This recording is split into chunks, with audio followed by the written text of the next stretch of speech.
Old Man Orange presents a brand new podcast, Octorok Talk.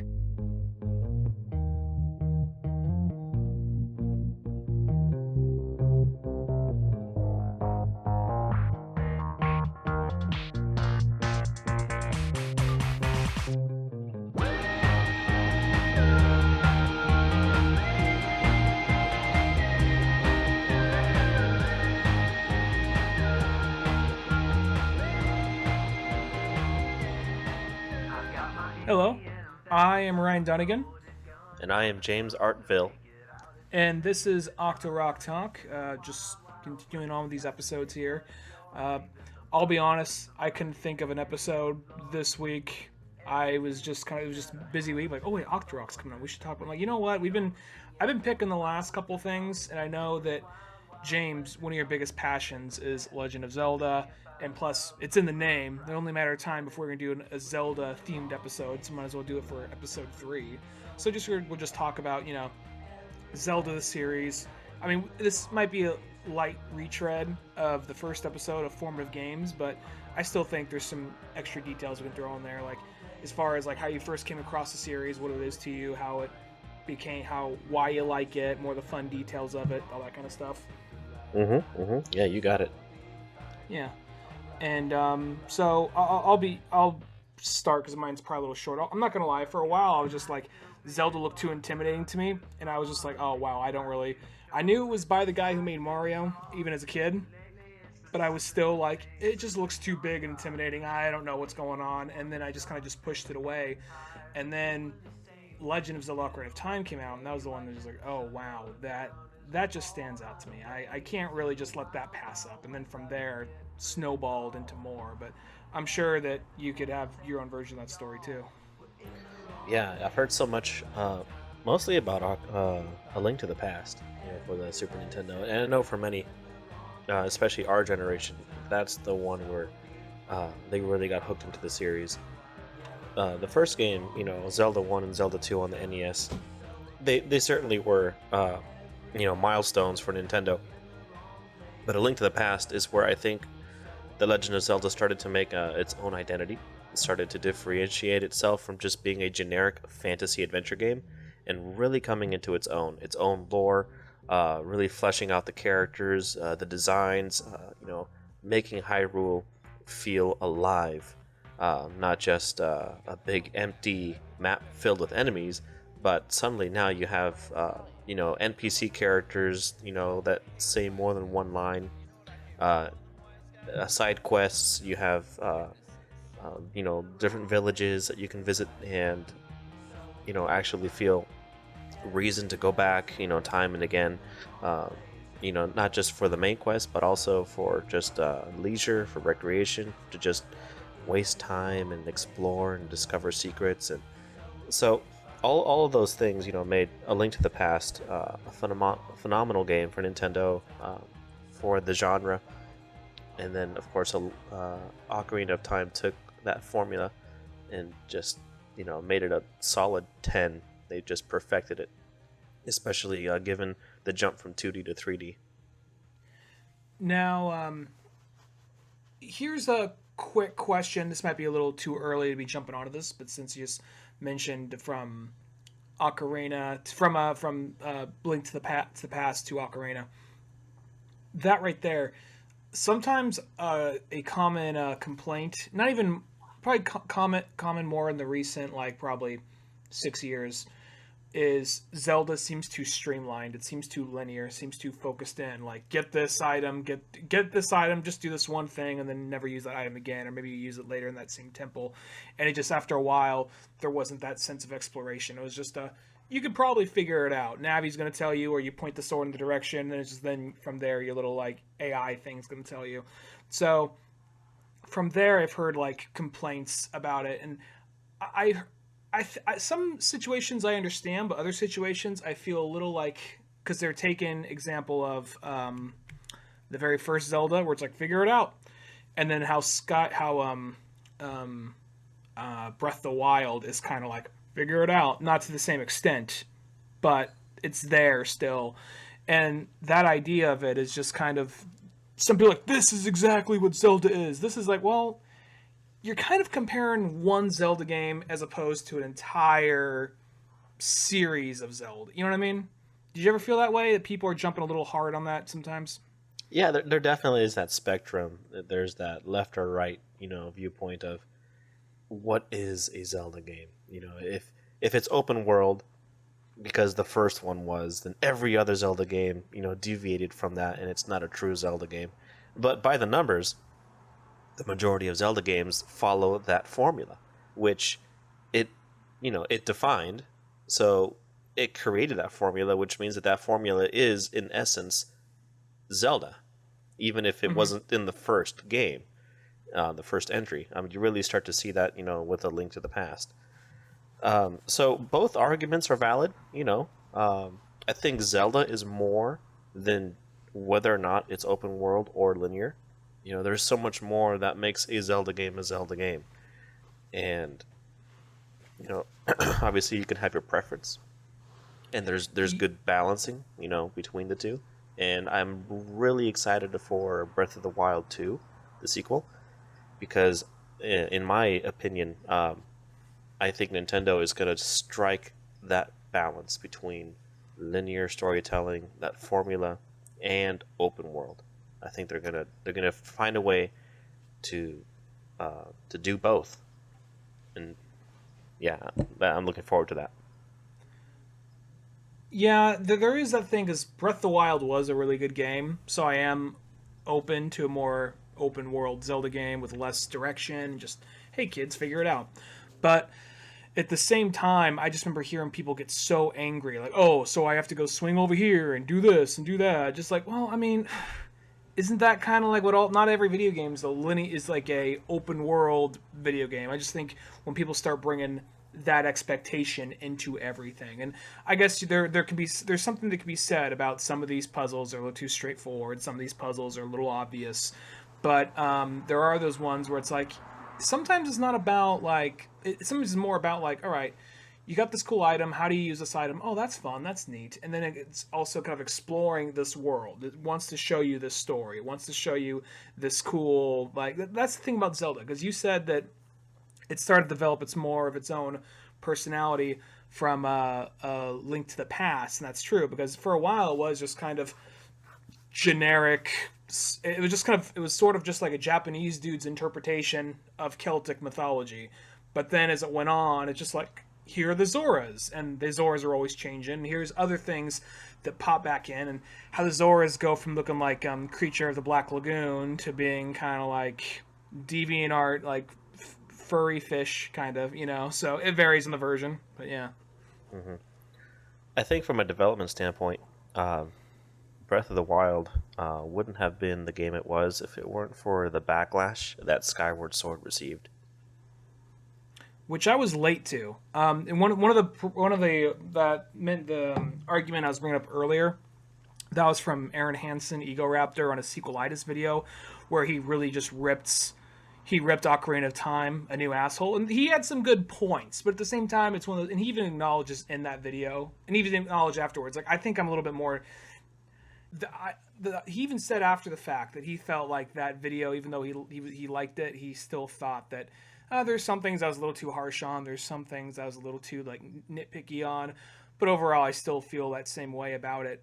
And I kind of see what he means, and he does make a point, but at that time, that was like, it's the first thing out the door, it's like, oh, what else are you gonna go off? And this isn't me trying to fucking kick down Aaron Hansen of Game Grumps, because I'm a fan of his, and I'm not trying to do that like 6 years after he makes that video.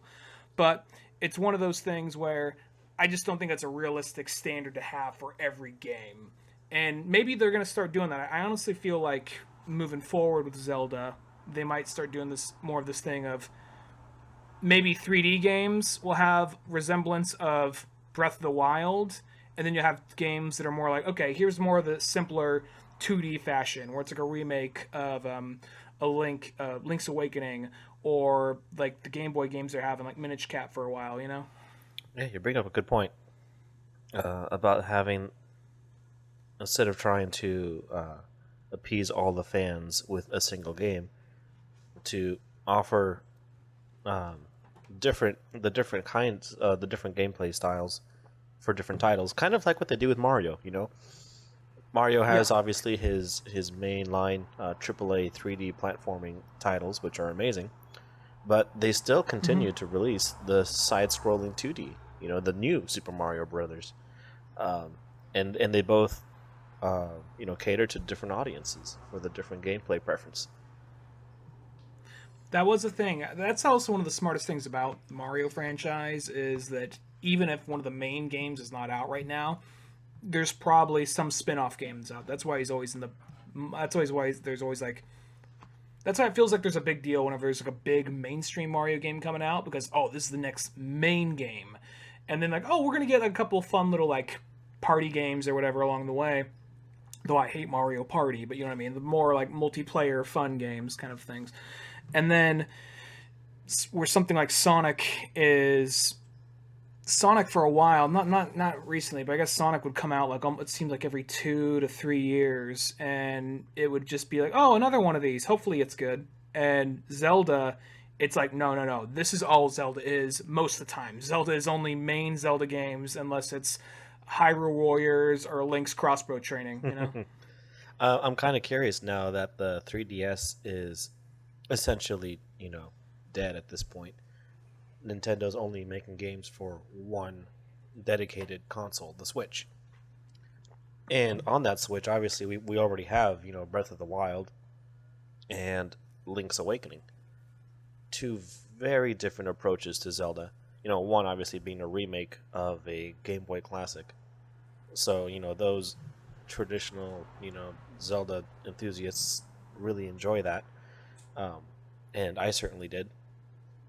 Moving forward, I wonder if they're going to continue to retread old waters to satisfy those gamers. I would love to play Oracle of Ages and Seasons with that updated visual style of Link's Awakening. I think it would be very fitting to have a trio of games, a trilogy, because it's not only is it, the same Game Boy games, they were same style. Even as far as the story is concerned, it's the same Link on the timeline.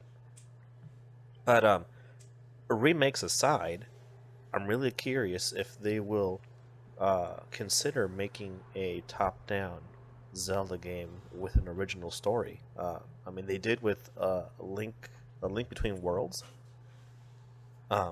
which obviously has a heavy nostalgia and a callback to Link to the Past. But Link Between Worlds, was released on the 3DS, and that was pretty amazing, solid game. And then soon after that, they came out with Triforce Heroes, which I'll admit I passed on. That one. Is that the one? Isn't Triforce Heroes more of like I'm mixing it with something else. There's some other game I was thinking of. I don't remember what it's called, but there's some pre-existing game and they gave it a Zelda paint job. But Triforce Heroes, that's more of like those co-op games. It's right? not Four Swords Adventures. I enjoyed Four Swords Adventures. Triforce Heroes has 3 links, not 4, and one for each. Okay. Yeah, and it's very mission based. You don't explore an open world. Heavy emphasis on equipment, which your outfit, your costume, gives you a buff. A particular advantage, and you have to play with 3 people. With 4 swords, it was still possible to control all 4, together and have different group commands via button inputs. Triforce Heroes was a much harder playthrough as a single player. But my point was, it was at least it was a new entry into the series. It was a brand new story. Sure, the gameplay mechanic, was, novel at the time. However difficult to use as a single player. But now that the 3DS is gone, the 3DS effectively had 4 Zelda titles on there. You had the Ocarina of Time, Majora's Masks; those were remakes, and then A Link Between Worlds, which was, in a sense, I think it started as a remake for Link to the Past, and then they realized, hey, let's just make a sequel instead. So, but that a very familiar gameplay, and then Triforce Heroes was really where they, well, I guess it's not even new gameplay either, because it's kind of a spin-off of Four Swords Adventures. So my question is Nintendo going to, try to create something new, specifically using that top-down, traditional Zelda style? I have no doubt in my mind they're going to continue doing the Breath of the Wild, 3D camera, platforming adventure open world. Those are always successful. Those are obviously their big, huge projects. But on the side, will they consider making another top-down, and not just a remake, but an original story, a new story? I mean, I know a lot of people are asking for more remakes. Remake the first Zelda. Give that a new paint job, or Zelda 2. I mean, that one often gets overlooked. That game definitely could use not just a new paint job, but also updated, gameplay mechanics, New engine, new physics. Yeah, new dungeons. Engine, obviously. I don't know why I said engine. I meant physics. Just the whole thing when this is the thing where you bump into somebody. It does the RPG thing where it sometimes becomes a side scroller for a second. Yeah. It has the open world, and side scrolling. Yeah, it's very, very different in that regard. I love remakes. I mean, I personally do. Like, if they remake a Zelda game, I will buy it again. So, like Ocarina of Time, I have purchased that game several times. Every time. Oh, I mean, that game's been on half a dozen consoles by now. Even Virtual Console, I've downloaded it several times, and I'd buy it again if they remake it. I would love an Ocarina of Time remake in the same vein that Final Fantasy VII got remade. Like, that would just be amazing. Oh, yeah. I doubt it. They remade it for the 3DS. That one still is, at this point, the definitive version of the game. Yeah, but Wind Waker and Twilight Princess, those were remade for the Wii U, and I just bought a Wii U. Let me see, for the third time now. My kids wanted to play Disney Infinity, and they don't have that supported for modern generation consoles. So I bought a Wii U again for Disney Infinity, but I'm probably going to repurchase the Wind Waker and Twilight Princess, because those remastered versions on the Wii U, are superior. They're beautiful, they're HD, and they're amazing. And I really hope Nintendo decides to port them over to the Switch, because why the hell not? It'll sell. They'll sell like hotcakes. People want to play those games again, and they want to play them on the Switch. The Wii U sold so poorly. It's a waste. Which, let me say this real quick. I'm just curious. You said you bought a Wii U again, so that would imply you sold your Wii U, because I'm surprised if you sold your Wii U originally, because I know how much of a Nintendo fan you are. Oh, I have a good history. No judgment. I'm just. I have surprised. a good history of selling one console in order to pay for the next. So I sold my Wii U to buy my Switch. So it's very much out with the old and with the new. Mm-hmm. Like, I just think of that. Not putting you in the same camp, but I just think of that there's that one bit in The Simpsons where Marge says something to Homer, like, Homer, I know you have a tendency to get passionate about one thing, quit what you're doing and move on to the next thing. He goes, I don't know what you're talking about, Marge. And then there's a robot, it's like, Father, give me legs. He just chucks it out in the street. But Father, Homer just shakes his head and just starts crawling away all sad. That's you with your Wii U, huh? Yeah, I was strapped for money. No, I get you. But plus, in all honesty, the Wii U is the only Nintendo system. I mean, it's not interesting, so I won't go into it. But I mean, I generally always had a Nintendo system from N64 onward. Wii U is the only one I skipped. Not because I wanted to get one, but it was just it was all right, well, they're taking forever to come out with some games. This game looks good, that game looks good, but just the games that really looked good to me were taking forever to come out, and by then I was strapped for money, so whatever. Yeah, and, looking back, I got the Switch, and I ended up purchasing, again, a dozen games that I had on my Wii U originally, and The only sad thing is they're never going to bring whatchamacallit. They're never going to bring a remake of Skyward Sword to the Switch because so much of it relies on the Wii. I don't understand that. The Joy-Con can do everything the Wii Remote Plus can do, and then some. As far as the hardware is concerned, there's no limitations. I know people are asking for the entire game to be reworked to remove the motion controls. And maybe it'll be a better game for it. You know, everyone's going to have their opinion on that. But as far as, you know, not being able to, I don't believe that. I don't think that's a problem. And I personally enjoy the motion controls. I never finished Skyward Sword. I liked it. I got to go back and play it, but it didn't hook me like other Zelda games did. And I'm not gonna lie, I really like Zelda. It's probably somewhere in my top 10 favorite game franchises, but it's not like there's some games I just never finished. There's some games I never even played, like, you know, Ocarina of Time, of course, is a big one. Majora's Mask. There's the obvious ones we grew up with. People hate me for saying this. I actually never played, even though I have a SNES Classic now, I never played Link to the Past, but I have been playing Link Between Worlds, and that one is just a masterpiece. So yeah. Then there's of course Link's Awakening, which I played the original, and now I have the new one, which I gotta finish up. But that one, the only thing with that one is, even though I love the art style, and I kind of grew more fond of like the character designs, I kind of wish like. I'm okay with the simpleness of it, but just the little dot, like the little Charlie Brown eyes and Charlie Brown faces they have, I wish they were a little bit more, I guess, kind of like, you won't hear me say this too often, I wish they were a little bit more anime-ish, you know? Yeah, they look like Ness, you know, Earthbound characters.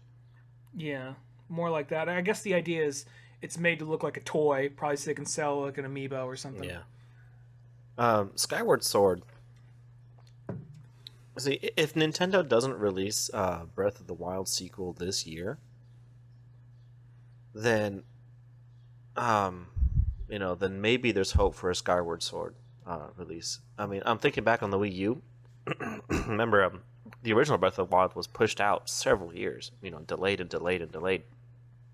So the entire reason that they even released the Wind Waker and Twilight Princess remasters was to hold off the fans, so that they had a Zelda game to play, you know, one game a year, you know, while they wait for Breath of the Wild.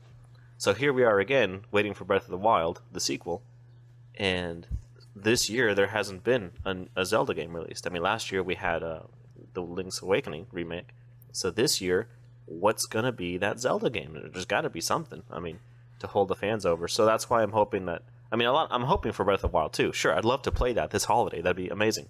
Considering we've only had that one little teaser, and E3 being canceled, and of course all the delays in developing because of you know, the COVID-19, chances of having Breath of the Wild ready for holiday are looking pretty slim. So you know, Nintendo's got to release something Zelda related, and you know, I don't mean like Hyrule Warriors 2 or, you know, some other spin-off, but you know, like a main title. Zelda game, and it might be Wind Waker and Twilight Princess ported to the Switch. I mean, that's something that fans are, you know, calling for as well. But I think a Skyward Sword remaster is warranted. You know, that game, you know, it looks beautiful. The only thing holding it back is the resolution. I mean, you play that on a flat screen TV, and the pixels are so noticeable. It detracts from the visuals. Other than that, you know, it's got a beautiful art style. So I think an HD version of that would look just phenomenal, especially with the updated lighting, like they did with Wind Waker. What about a updated remake of Wand of Gamelon? Ah, hell no. HD remake of that, you know. It's like US, like, you know, they're just going down the pipe. Like, what can we knock out really quickly? I thought, how do we even have rights to this? I don't know, but it's in the file somehow. Like, all right, throw it out there. This will shut them up. Sure, we'll get a couple bad articles from IG and Otaku, but whatever. It's something to hold us off for a little while. If they release it, they should include a gold painted remote control, because, you know, the CDI was playable with a remote, right? It wasn't a controller, it was a remote. Yeah. So but they got to do like a Triforce gold plated remote, you know, exclusive, you know, bundle. that is a thing with Zelda. It is kind of like, even though Mario is their headliner, it's always like the original Zelda cartridge was gold. It's like, yeah, like, you know, you open that box, like, guess what, kid? Guess what time it is? They just have this gold plated, not really, but this gold cartridge. Like, oh my god, this is something special. This is something important. And I think they probably, if I had to guess, they probably had the same thing with the other one, the Link to the Past, or Link to the Past. And then they do that. I know they did that with Ocarina. Didn't they do that with the first run of Ocarina? They also did that with Majora, and then I don't think they had anything like that for. Then they went to discs, so they didn't have anything like that for a while. Yeah. I think the closest thing you had to Skyward Sword, the controller. They had a container, the box. They had different covers. One of them was gold, for Wind Waker. Okay. Then there's the gold. Controller for Skyward Sword. Like, it's not a cartridge, but it's something even better. I'm not lying. I remember being like at a. This is back when you do that. I remember being at a GameStop midnight release of Skyward Sword with my friend Spencer, who's on Old Man Orange, and I remember like the guy who was at the front of the place. He was sitting there, arms crossed, like, okay, no one gets past without a reservation receipt, okay? And he's like some kid who's like 19. Everyone else around there is ranging from 15 to 30. You know, it's like, you have to show me the ID if you want to get in. And like, this is the first time this guy got just an ounce of power. And then out of that, he ends up, God, what was it? Out of that, once like the guys before us got their copies, we heard they were so amped up, like, oh my god, let's get a bunch of fucking Red Bull and play this all night, and they just run off into the parking lot. I'm like, was that planned? Were they like quoting Harold and Kumar, or did that just actually happen? Crazy things. Yeah. So, and then to see I remember I didn't even know that game had like all this negative reception until after the fact.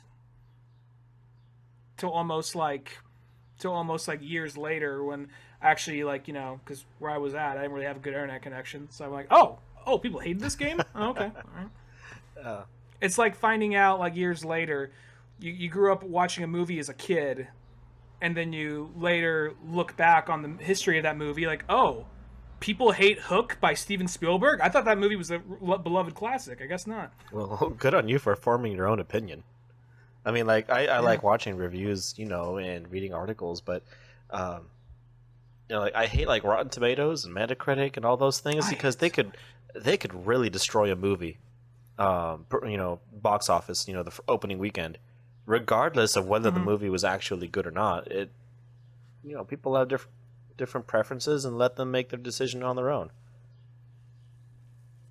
Plus, their rating system's all weird because it's hard to aggregate it properly, and plus, there's certain critics they will get for certain things. And I'm not looking to get into. I know because last week we were talking a little bit more of like fans versus fandom, but like, I don't know if it was his last special or one before, but Dave Chappelle had like a 2 or 3% on Rotten Tomatoes, and only had 3 or 4 critics watch his thing, and then I thought it was hilarious. I didn't think it was his best work. There's some jokes I'm like, that one's not as good as other ones. But then you watch it, like, there's no way this thing's 3%. It's Dave Chappelle. It's still really funny.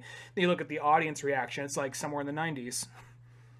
So back to the topic of Zelda. Before we close out, I just want to, you know, maybe ask for your opinion. So Zelda Breath of the Wild 2, you know, we don't really have a subtitle for it yet, so we're just calling it Breath of the Wild 2, or sequel. What do you think of the idea of having Zelda as a playable character? I think that's cool, and I think for this world they set up, it makes sense, because Zelda, I mean, you could say, oh, Zelda is the lady you'd she's the lady you'd protect and save all the time. But, you know, once you have her in Smash Brothers and she has some cool powers, and then you see her as, like, Sheik in Ocarina of Time, like, oh, well, in other versions she can fight, and then in Wind Waker she's a pirate, so there's more you can do with this character. So I think that's actually I think that's makes sense by this point to make her a playable character. You got to mix it up. The only thing I'm a little worried about is going off what the trailer's implying, and I've not read a whole lot of interviews, but going off what the trailer implies, it's a lot of it looks like it takes place underground, like beneath Hyrule, which in concept that's cool, but I can see a lot of that scenery getting dull quickly. So I hope it's more than just caverns, and I hope there's the above and the below. And if the below is there, it's more than just caves and caverns. Like it's maybe some other kind of world in there, something to that effect. You know what I mean? Yeah. I definitely hope that we don't trade um, one environment for another. I understand, Hyrule is massive as it is. To expect the sequel to have all of that and then some, that might be asking too much. I don't know, but it's a pipe. I don't even need It's that. a pipe dream, but I really hope that Hyrule is intact. It may be changed, because Hyrule Castle at the end of the trailer is floating in the air, so maybe have Hyrule present, but alter it. Make some of the villages prosper. Now that Ganon's gone or Calamity's gone, the war is over. Um, so that you can revisit old places, but have them update, have them, different. The different NPCs and the terrain. So that it's fresh. Like I would hate for you not to be able to explore the surface like you used to, because then you'd feel so restricted, you'd feel punished in a sense. It's like here you save Hyrule, and then to make it inaccessible as the hero, that's backwards thinking. I'm not sure what they're gonna do, and I'm not expecting them to be. I wasn't sure the specs of the Switch, and I know it's not as powerful as any of the current gen systems, but the specs on the Switch, so I don't really know what is possible, what's not possible for it. It's not surprising me hearing having everything from it before, as well as the second part of the whole new map. Hearing that's too much, that doesn't surprise me. But at the same time, if you do go underground and there is this underground section, I just hope it's more varied. Like maybe it's kind of like that old book, Center to the Journey of not the bad movie that came out years ago, but like Center to the Journey to the Center of the Earth or whatever, where it's all like, oh wow, there's a jungle in here and there's this society, there's that society. If they did something like that, then that would be kind of interesting. But it's just I don't want it just be caves in caverns only. But even if you did go back to Hyrule and it's just I'm assuming this is still the same Link and the same Zelda. So Yeah, I think they made that part clear. Unless it's just jumps around like, oh yeah, that was our great grandparents. We're just back here, So there's some theories that I subscribe to, and of course, these are probably more just pipe dreams at this point. But considering that the writer for Skyward Sword is also the same writer for Breath of the Wild, and he's the writer for Breath of the Wild sequel, so I'm really hoping that that this is like a trilogy of sorts, and that the Breath of the Wild sequel will, in a way, bring everything full circle. Skyward Sword is the beginning, and everyone agrees Breath of the Wild is at the very end, regardless of which branch of the timeline. It's so far at the end that it doesn't really matter. So, I think the sequel is positioned perfectly to reference the very beginning, as well as obviously all the events in the middle, even if they're subtle, but to, in a way, bring closure. And I hope that as a fan, as a story, as the lore, I hope that they address Demise, his curse, and bring an end to it. I mean, like a definitive end. I think that would be awesome. It would be unexpected. It would really allow them to, in the future, distance themselves from, rehashing the same old story over and over and over and over again. To really, I mean, they tried to do something new with Breath of the Wild, which they did, but there are still so many anchors, so many, they're slaves to everything that they've done before, and I really hope that they can, bring back Ganondorf, and you know, take care of that curse, undo it, time travel, if you will. I don't know. You know, like as far as the story is concerned, they can go every which way. You know, Zelda's been everywhere at this point. There's nothing they can't do. But I really want them to address all that. Bring more story. You know, Breath of the Wild story was so minimal, and it had to be. But now, Link has his memories restored. Zelda is, you know, she's the queen of Hyrule. Hyrule is, you know, is decimated, but she's still the survivor. She's the hierarchy right there. So, you know, have her use her power to, you know, not just, you know, goddess power, but also, you know, to restore the land, the kingdom, the people. And, you know, I want there to be an end, a definitive end. You know, to stop the speculating, stop the theorizing, end the timeline, and, you know, close it and let it be amazing. It has to be amazing. So close the timeline, but other sequels can take place beforehand. Kind of like how this could take place anywhere between Skyward Sword and any further games. Kind of something. Is that what you're saying? Like this trilogy can close off the timeline, call it good, but for future Zelda games, it just takes place somewhere between the definitive end and the definitive beginning. Maybe you can still have games take place afterwards, but I guess what I mean is an end to the cycle. To them constantly being reborn, Yes. fighting each other over and over. You know, Ganon, you know, basically the spirit of demise, the curse. You know, I'm not saying you can still have villains. I mean, I like the idea of Hyrule, you know, coming into contact with other kingdoms. You know, just other people. You know, it doesn't have to be Ganon all the time. Why is Ganon always the one pulling the strings? I like the idea of other villains, but It's Ganon kind of like every so often. Oh, go ahead. Sorry. Ganon needs to be taken care of once and for all. Otherwise, he's just going to come back. You know, and that's frustrating. You know, like it was cool when you discovered him at the end of you know, Link to the Past, and then Twilight Princess, same thing. Oh, Zant, but you end up finding out it was Ganon the whole time. And so it's just, you know, it's like Scooby-Doo. It gets old, unmasking the villain and figuring out it's Ganon again.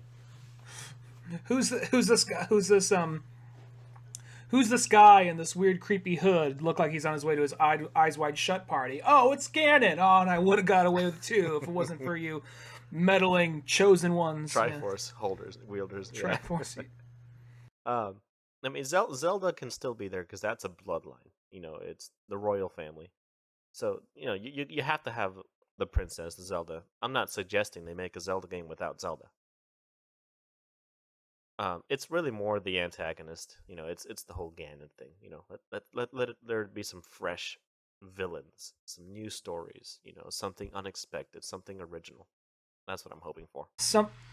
Something regarding Zelda, I think you brought up, like, if she is a playable character for this next one, move this thing forward. I guess you present, because this game, she's always been, there's not many games where Zelda had a whole lot of personality. She had a lot, she's always like, oh, thank you, Link, oh, hey, yeah. She's always just like the wise, nice, loving princess. That's what she always was. And then you get to Ocarina of Time and like, oh wait, she's kind of like Jasmine, sort of, where from like Aladdin, where she is like very empowered and she is like tenacious and she will like, she's a survivor. You see that, you know, because she does the whole chic thing and all that. She's willing to get her hands dirty. And then you jump over to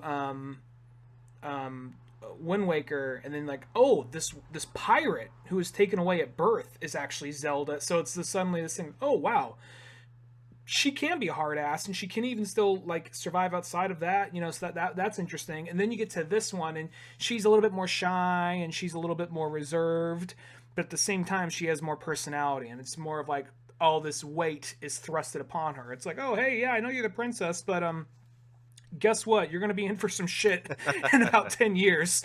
So, you know, and they get across that even though she's a princess, that she has to be part of like her people. Like she went and traveling around different parts of the country, visiting and working on farms even, so she could understand like the hard day's work of a of her people. So it's not just like, oh, she's just living this lavish lifestyle. It's like, no, she's got to be out there on the ground floor figuring out what it's like.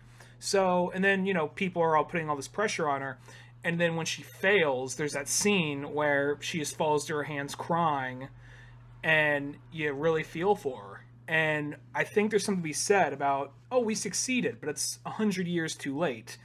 Let's try to rebuild it. And just kind of the weight of that. Like, all right, we just got this running again. Hopefully we can keep it running this time. Yeah. Masahiro Sakurai, from Super Smash Bros. Series, mentioned that the reason why Breath of the Wild Zelda was not the one in Smash Ultimate was because he basically called her a bookworm. That she's the studious kind. You'd find her in a library as opposed to, out in the field. And, yeah, that kind of makes sense. She definitely was more interested in learning about the Sheikah technology, finding I can see if that Zelda was in modern day, she definitely seems like the chick who'd be listening to a lot of NPR, be very, kind of aware, be probably, not to the level of crystals or anything like that, but, So I understand, not making her a fighter in Smash Bros. But at the end of Breath of the Wild, all her frustration from not being able to tap into her goddess power, well, that's all gone now. She's at this point, become, aware of her power and in control of it. And while it doesn't suddenly, you don't just give her a sword and shield and make her player 2. I think that the fact that she's, in the caverns with Link, she even cut her hair, so, that says a lot because, hair gets in the way. If you're in battle, it can be, disadvantageous if you have long flowing hair. So I don't expect her to have all the weapons that Link does. Maybe a bow. She's used a bow and arrow in previous entries, so I think it makes sense for her to have a bow and arrow. So maybe she could be more like the distance, support with magic and with arrows. And Link is obviously he's going to be the one front and center, with the sword and shield. So if they do make her a playable character, I hope that they take her personality and her differences into consideration so that she handles differently. Like, I don't want just another Link, a girl version of Link. She's been modded into Breath of the Wild as a replacement for Link, and it looks great and all, but Zelda's not a sword fighter. She doesn't have years of training. She was never in the Knights Academy like Link was. Well, then again, in other pastimes of other things with Link, he wasn't always in Knights training either. It was just like, oh, you mean that mute kid who always sleeps in, who doesn't have a fairy? Yeah, all right. Because that was him for like at least 4 lifetimes. Just like somebody running in the room, like, Link, get up! You're late again, you stupid bastard! That's what it was for like Ocarina. That's what it was for Minish Cap. That's what it was for Link Between Worlds. So there's other ones that are escaping me at the moment. And then even in like, Wind Waker, he's just a kid on an island. Yeah, just like your sister got stolen, go with these pirates. Twilight Princess, he's a farmer. You try to explain it to your grandma, like, Grandma, I really gotta go save like my sister. Like, okay, yeah, but you're 9 years old. Yeah, Link's journey has always been one of humble beginnings. That way all the players, obviously the majority of the players who play the game don't know how to sword fight. We're not experts. And Link has always been silent because we're supposed to project ourselves into him as a character. So the fact that he is learning the sword techniques, he picks up the sword for the first time and takes his first swing. Not only he as a character, but the player is taking their first swing with him, which is one of the reasons why it works so well. In Breath of the Wild, Link, yeah, he's a Knights Academy, but hell, give him amnesia, so that way he's starting from scratch all over again, and then you can get that connection with the player of coming from nothing and earning your way to mastery by the end of the game. Mm-hmm. And then, of course, being overpowered like a boss. Well, the other thing with him is it seems like every few games it's let's take him back to the basics. He's the village idiot who's going to work his way up to being, God, more or less. And I feel like the game, as they go on, they're kind of like, every so often, like, no, this is that same Link from 2 games ago, so he knows what he's doing. He just lost all his equipment between here and there.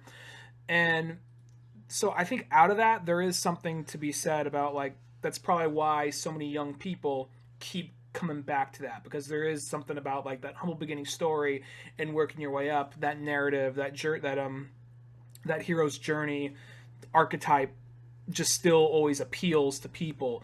So I think that kind of helps immerse people that much more into this franchise. And then you get those people like, yeah, I've played that a million times. I know how Superman got to planet Earth.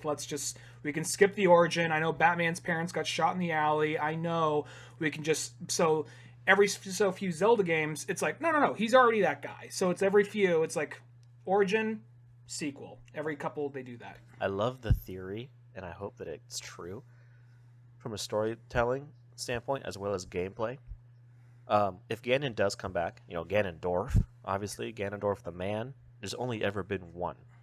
Ganon's spirit has been reincarnated several times, but Ganondorf the man, there's only just been the one. So when he comes back, I hope he remembers his encounters with Link.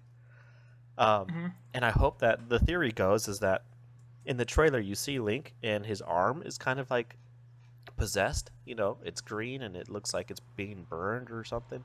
If you Link's arm is? Yeah, in one of the quick shots from the trailer, it looks like something is happening to his arm. The shirt, his glove is ripped, so his skin is exposed, and something's happening to it. So the theory goes is that Ganondorf realizes that his biggest threat isn't Zelda, it isn't Link, it's the Master Sword. The Master Sword is the only thing that has been able to seal him or defeat him, So that, a fishing pole, and a bottle. Oh, yeah. So he also has to wipe all those out too. From a storytelling perspective, he can't kill Link. He's tried several times, and even if he's successful, Link's just going to come back. But Link is the only one who can wield the Master Sword. So the best thing, the most advantageous thing he can do is to sever the link between the Master Sword and its wielder. So the theory goes based on that footage is that something happens to Link and he can't use the Master Sword anymore. And if you think about it from a gameplay, when you start the game and you have the Master Sword on you, then shoot, just kill Ganondorf right there on the spot. That'd be way too easy. So there has to be some way to dismantle or disarm Link from a gameplay perspective, so that you have to work your way to restore that ability. And from a story perspective, I think that makes so much sense that Ganondorf views that as the bigger threat rather than, just Link the hero. And he can't destroy the sword, but, severing that link, pun intended, is, the best thing he can do. And so, that's a theory that I think makes so much sense. And I hope that Nintendo really plays that out. That is interesting, unless he's just like, well, just learn to be ambidextrous and just like learn how to swing with your right hand, I guess. Well, it's in Breath of the Wild, Link is right-handed. And Breath of the Wild, he's right-handed? Yeah. Huh. And right. Because in Skyward Sword he was right-handed too, because most people are, the majority of people are right-handed. But yeah, if you notice, Breath of the Wild, Link is right-handed, and in the trailer, the arm that was being affected was his right hand. That's gotta. I wonder if I feel like Nintendo, whenever they do small switches like that, because with Twilight Princess it makes sense because of or even Skyward Sword, because you're actually swinging the sword around in that game, and most people are right-handed. So I'm just wondering if in a game where they totally don't need to do that, if Nintendo's like, yo, in this game we don't have an excuse for it, let's just make them right-handed. Why? To see some nerds get pissed off. To just, set the fires on the fandom. That's Shigeru Miyamoto, like sitting at like a lunch table with all like the heavy execs. Like, let's do it, man. Let's do it. They're gonna buy it anyway. They're gonna there's gonna be put out like a couple like Reddit and 4chan complaints or whatever. But let's just do it, man. Well, they already changed the color of his tunic, man. They got rid of his hat. Let's change it up. What? Change it. So that might be their reasoning is, make him less like the other Links. And now if all the other Links were left-handed, by golly, this one has to be right. Well, that was another thing. It was a little bit more jarring at first. I forgot that he's right-handed in that game. It was a little jarring at first when you're like, oh, wait, he's in a blue tunic thing? Where's his hat? He has no hat? He's not dressed in green? I'm like, well, I'm sure that's something you can unlock later in the game, and you can, or you get the amiibo or whatever. But I remember just being a little taken back for a second. Like, oh, this is a very different kind of Link. So even Breath of the Wild is one that's trying to break a lot of... Even it's like songs. There are songs in there, like, you'll be listening to a song, like, wait, is this the Zelda theme? It is the Zelda theme, but they lightly changed it around. Just when you think it's with the zig, it zags. Yeah, I mean, the whole point of Breath of the Wild was to, rethink the Zelda convention. Now, how do you do that a second time? I mean, that's where I think the sequel, in order for it to really stand on its own, is you can't make it the open world Breath of the Wild was, because then you're just retreading old waters at that point. You're doing the same thing that you just did, reinventing the wheel.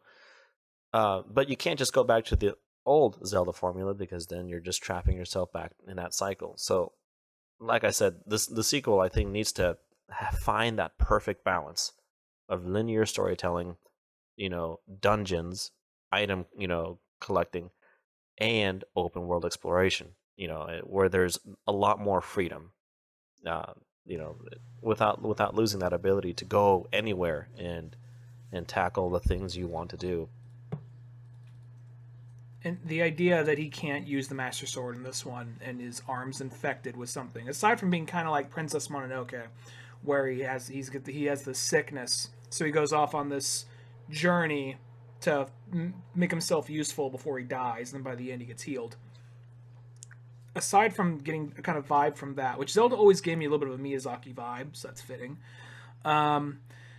What if it goes this other? What if it like out of that? Now this may sound a little 2004, little to 2006 possibly, but what if they have that whole thing of like Ganon's magic gives him some new abilities? So it's like like remember there's that period where suddenly your hero from a previous game, like Prince of Persia, it's like, this one's a lot darker, and he has a dark side he switches into. Or Jack from Jak and Daxter. Now he turns into evil Jack, So that might sound a little bit more like that, but what if you get new abilities since you can't use the Master Sword? The Master Sword's the thing you're waiting off until the end. I think that makes a lot of sense, especially since if you look at the trailer, Zelda's the one with the Sheikah Slate. I mean, there's only one Sheikah Slate. I hate how the game refers to the Sheikah Slate as like, oh, you have a Sheikah Slate. A makes it sound like, oh yeah, there's a lot of them. This is just, one of many. But you just go to a temple. It's like a Apple store when you go in there. Like, just like one of those like Sheikah bots just walks by. Like, please take a number. I'll be right with you. Did you sign in online? No. Okay, just do that. I'll be right back with. Like walks. But at this point in the story, there's just the one, and Link and Zelda are traveling together, but Zelda's the one with the Sheikah Slate, which I think it makes sense because she's not the fighter, so she'd be the one who can use, the rune power. She can use the bombs and the stasis, magnesis, and all those things. What if they do the? Oh, sorry. Go right. ahead. So if Link has new abilities, I think that would make a lot of sense, because if he doesn't have the Sheikah Slate like he used to in the Breath of the Wild, then he's going to have to rely on these new abilities in order to traverse and combat. What if they do something like Zelda plays as Link and Link plays as something new? Or what if they do something like you play as both of them at once and then you switch off forever who could handle this challenge, or then there's co-op for that as well? Yeah, they can definitely. I mean, they can make them interchangeable, so that you can just pick whoever you want. Who knows? Just there's so many things you could do with it by this point. I guess that's the thing about, like, who knows? Maybe from 2 years from now, when we hear this like, oh God, can you believe we thought that was a possibility? But that's the thing about it shows so little, but it opens the door up for so much possibility of what it could be. Now, I love Legend of Zelda, but I'll say this, and some people say blasphemy. Something about like Zelda is I just think that there's something there that as much as I like it, I kind of wish we'd move forward. 'Cause each game seems to take place thousands of years or hundreds of years later or whatever, yet it's still medieval times.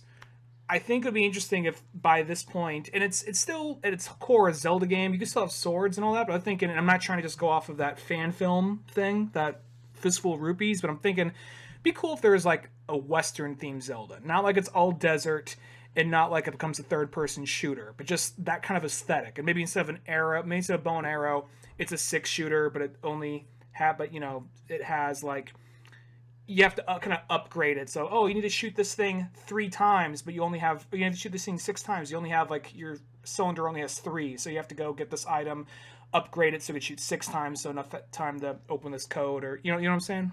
I think there's a higher chance of having a sci-fi futuristic Zelda than what you described, because Nintendo, I guarantee, will not have guns in the Zelda game. They're okay with lasers.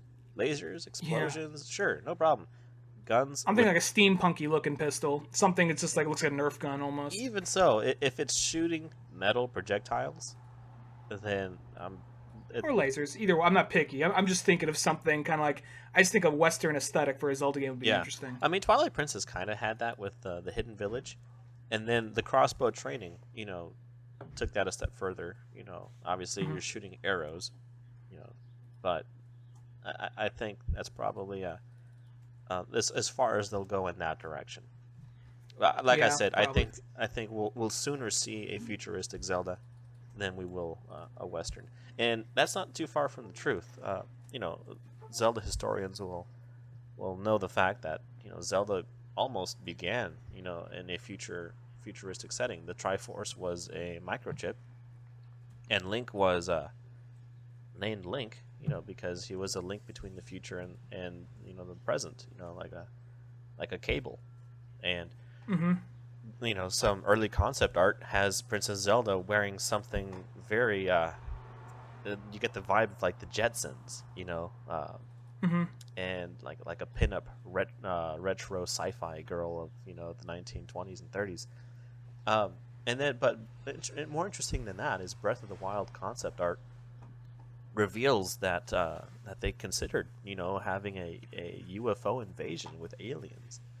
They considered giving Link a prosthetic arm that transformed and turned into the different weapons, the sword, or a hammer, or bow and arrow, built into the arm. And of course, they even had a Link on a motorcycle, which they found a way to work that into the game. But in the concept art, the motorcycle was much more modern. It didn't look like it was made from ancient Sheikah technology. So these are discussions Nintendo's obviously having, and I would love for them to really consider the idea of having a Zelda game, but not with, like you mentioned, the medieval, typical fantasy setting, and take it to a different not a genre, but a different setting. Different kinds of weapons, different kinds of aesthetics, different looks, a different time period.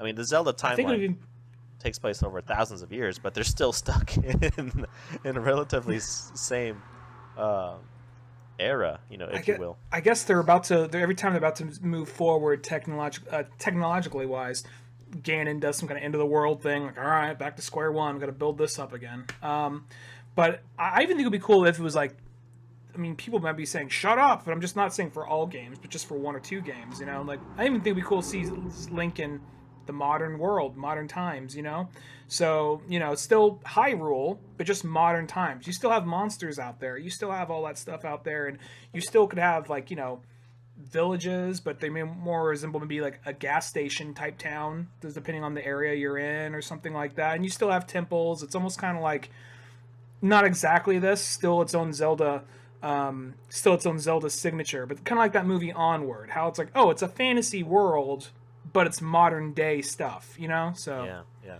And the most confusing thing about Zelda lore is the fact that like Skyward Sword is the first in the timeline, but even before the events of Skyward Sword, there's ancient robot technology that's like decayed. So like it's really weird to consider how the ancient past had, you know, high technology, you know, the time shift stones, and you had those robot workers, and you had the Lenaru mines, you know, which was very sci-fi-ish, you know, in a way, lots of lights and lasers. And then of course, you know, everything goes downhill from there, and they live in the Stone Age for the rest of forever. And then the Sheikah technology, that's, you know, they make it very clear that that's old technology. You know, whatever the people have been using for the majority of the timeline is Stone Age material. You know, so there's this lost ancient science fiction type technology, and it's been coming for the sake of story. You know, they've been using it, items, locations, you know, the Guardians in Breath of the Wild. So it would be nice to consider that maybe after unearthing everything, going back to that place where, hey, this can be our way of life. This can be our future, you know, and the Sheikah can return, and everyone can live in a utopia, you know, a futuristic modern utopia with all this technology instead of, you know, relying on sticks and stones and magic, what have you. Yeah, there's something to be said there, and there is, who knows, Zelda's at that point, after Breath of the Wild, I feel like it could go almost any direction, really, because that's already pushing things forward. There's enough recognizable about it, but then there's enough things that are different about it, and with that, that's probably a good place to wrap it up at. Is there anything you want to close out with, James? Oh no, I mean, like, Breath of the Wild, you know, was remarkable. The sequel has so much potential. I'm really curious, excited, and hopeful the direction Nintendo decides to take with it, and I hope they take some risks. You know, because when it comes to the Zelda series, I for one welcome change. I like the directions that they take. I like seeing new, making it fresh. You know, Zelda has so many different games. If you love a formula, if you love a particular setting, then just go play that game. Like Ocarina of Time, I love that game. I don't want 20 versions of it, you know? So I hope Nintendo decides to, you know, let some innovation in not just the gameplay, because they always do that, but as far as the storytelling, that's what I'm more interested. Yeah, a lot of places it can go, and I'm sure when we get there, we'll see, like, oh, this is what, you know, whether we like it or not, there's always going to be a Zelda game coming out, like, all right, well, this one's the one in the right direction, I know. So, anyway, that seems like a good enough place to stop it. Anyway, anything you'd like to plug, James, before we go? Yeah, if you like Zelda and Zelda art, check out my website, jamesartville.com. I have a lot of artwork featuring Zelda and characters. I have poster prints, stickers, books, and graphic novels. Check it out. Yeah, there you go. It was jamesartville.com. What was it? All right. And all right, and with that, yeah, check out oldmanorange.com, and we'll have more links in the description and things after the show. But anyway, I am Ryan Dunnigan. And I am James Artville. Take care now. Hope you enjoyed that brand new episode of Octorok Talk. Look for more zany fun at oldmanorange.com for more podcasts, comic books, cartoons, and all that other fun stuff.